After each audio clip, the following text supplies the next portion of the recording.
Assalamualaikum warahmatullahi wabarakatuh. Salam sejahtera bagi kita semua dan semoga Ramadan ini terus memberi berkah bagi kita semua. Nah, masih berbincang tentang negara dan politik. Kali ini urusan minyak goreng yang menyebabkan banyak ibu-ibu dan juga rumah tangga kelabakan, bahkan harus antri untuk mendapatkan minyak goreng beberapa waktu lalu, sampai-sampai teringat tentang situasi tahun 60-an, di mana masyarakat juga antri untuk minyak goreng. Waktu itu kalau salah antrinya minyak goreng, beras, maupun juga kain kacu dulu. Cerita-cerita orang tua, tahun 63, 64, itu antri minyak goreng, antri minyak tanah zaman itu, kemudian kain kacu juga, kain kacu, serta juga tentu saja gula pasir atau beras. Nah, kita berharap mudah-mudahan tidak lagi perlu terjadi semacam itu di tahun 2022 ini. Karena itu kita mengapresiasi kemarin Kejaksaan Agung sudah menetapkan 4 orang sebagai tersangka, yaitu 3 dari swasta dan satunya lagi dari pejabat pemerintah sendiri, seorang dirjen di Kementerian Perdagangan. Ini memang situasi yang memprihatinkan dalam arti beberapa waktu lalu kita melihat bagaimana pemerintah kalah dalam menetapkan kebijakan, tapi kemudian mundur ketika kebijakan itu tidak bisa dilaksanakan. Jadi kita tahu awalnya harga minyak goreng berapa itu ditetapkan untuk minyak goreng kemasan ditetapkan sekitar berapa itu 13.500, 14.000, lalu kemudian minyak goreng curah 11.500, tapi kenyataan di lapangan barangnya tidak ada.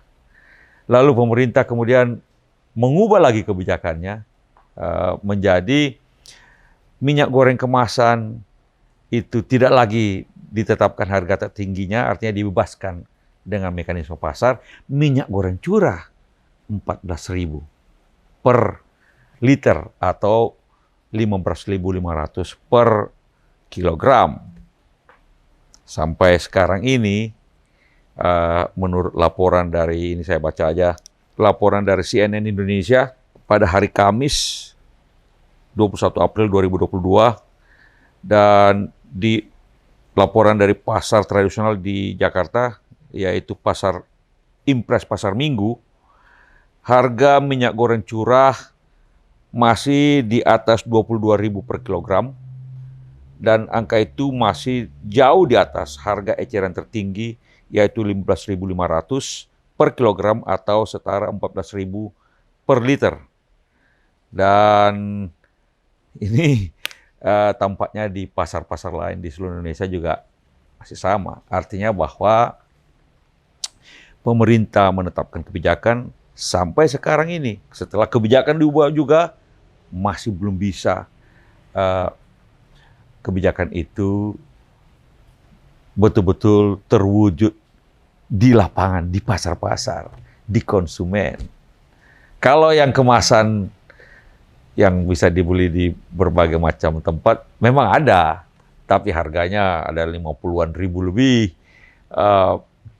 per 2 kilogram, sehingga masih sangat mahal. Jadi pemerintah masih kalah, masih tidak mampu membuat kebijakannya terlaksana di lapangan. Sekarang ada yang ditetapkan sebagai tersangka karena diduga menjadi bagian dari mafia minyak goreng ini. Jadi menurut Kejaksaan Agung, pemerintah telah menetapkan DPO dan DMO. DPO adalah Domestic Price Obligation, jadi harga pasar domestik untuk minyak goreng. Kemudian juga ada DMO, Domestic Market Obligation. Jadi kewajiban untuk memasok pasar dalam negeri bagi pengusaha-pengusaha CPO dan turunannya, perusahaan-perusahaan minyak sawit. Nah, sebelum pemerintah memberikan persetujuan ekspor, jadi semua perusahaan sawit ini kan ingin mengekspor. Pertama, memang kita adalah negara penghasil sawit terbesar di dunia. Kita juga pengekspor terbesar di dunia. Maka semua mau mengekspor karena harga minyak sawit dunia sekarang luar biasa tingginya. Jadi, tapi pemerintah sudah memberikan batasan. Pengusaha-pengusaha sawit itu bisa mengekspor kalau telah memenuhi DPO dan DMO. Menyisihkan domestic market obligations, kalau tidak salah 20% untuk dipasarkan di dalam negeri. Baru kemudian 80%-nya bisa diekspor. Jadi kira-kira kalau sebuah perusahaan minyak goreng atau minyak sawit bisa mempunyai produksi 1.000 ton misalnya, maka dia mempunyai kewajiban untuk menyisihkan 20%, 200 ton, untuk pasar dalam negeri. 800 ton silahkan diekspor. Dan dia, pengusaha sawit tersebut, tidak bisa mengekspor sebelum menyerahkan bagian 20% dari untuk pasar dalam negeri. Nah, yang terjadi menurut Kejaksaan Agung adalah pengusaha-pengusaha itu sudah diberikan persetujuan ekspor walaupun belum menyerahkan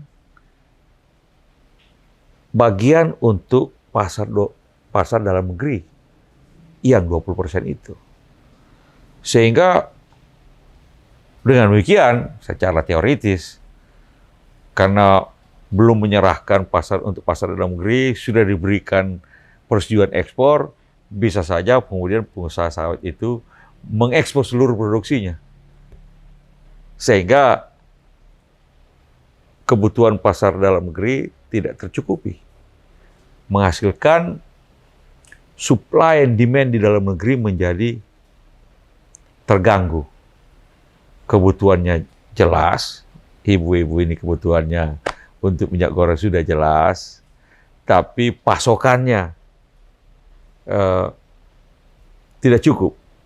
Harga tentu saja akan naik. Apalagi harga luar negeri juga memang sudah sangat tinggi. Maka kebijakan pemerintah tentang DPO dan DMO tidak jalan.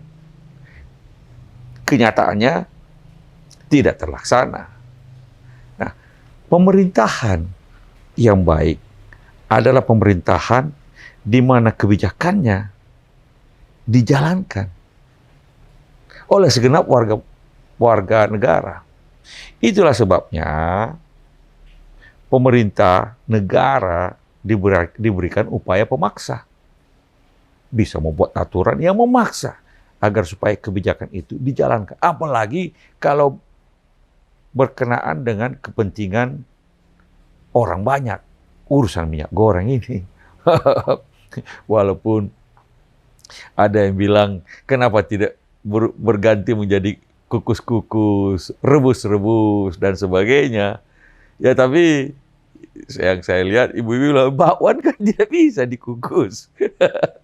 Bakwan tidak bisa dikukus. Belum lagi tempe goreng kan tidak bisa dikukus, dan sebagainya. Nah, artinya ada kebutuhan menggoreng itu tidak mungkin bisa didinai, tidak mungkin bisa dinafikan.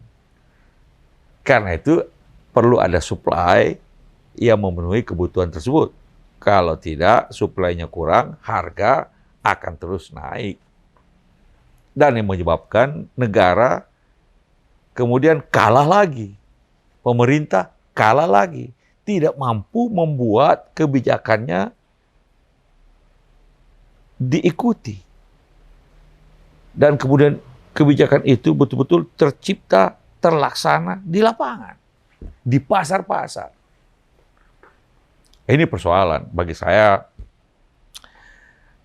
dalam hal konteks negara dan kebijakannya. Kalau memang kebijakan itu tidak bisa diikuti, untuk apa bikin kebijakan kan misalnya? Untuk lalu orang bisa bertanya lagi untuk apa ada negara?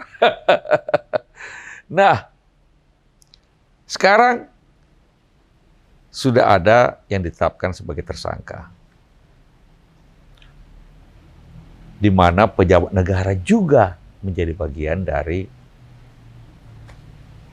persoalan ini. Yang katanya mafia minyak goreng itu. Jadi pertanyaannya adalah, kalau sudah ada jadi tersangka, 4 orang kalau tidak salah, baik pemerintah maupun swasta, apakah harga minyak goreng akan turun?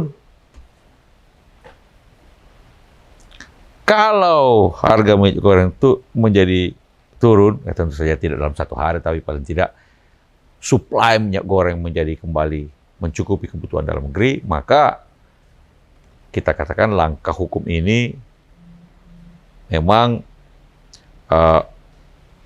efektif.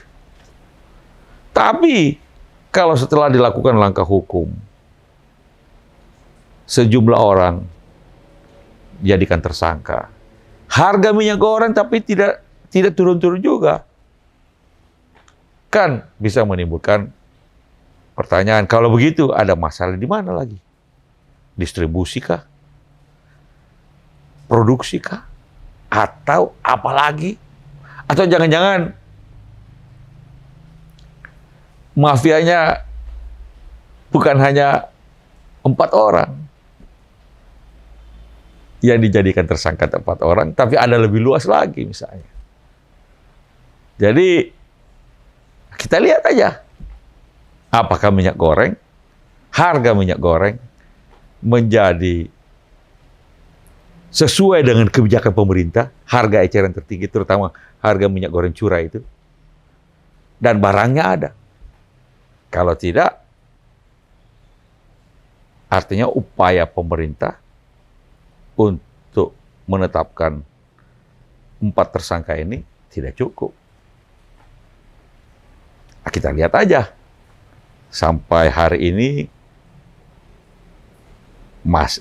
kalau sampai kemarin nih, tanggal 21 April, harga minyak goreng belum juga turun. Harga minyak goreng curah. Nah, yang memang ada kebijakan DPO-nya, ada kebijakan HET, harga eceran tertingginya. Negara yang kuat adalah negara di mana kebijakannya diikuti dan terlaksana di lapangan. Kecuali memang negara sudah mandah untuk kalah dan kalah. Sedih rasanya, tapi itulah yang terjadi. Mudah-mudahan ke depan pemerintahan dan negara menjadi lebih baik lagi. Demikian, Assalamualaikum warahmatullahi wabarakatuh.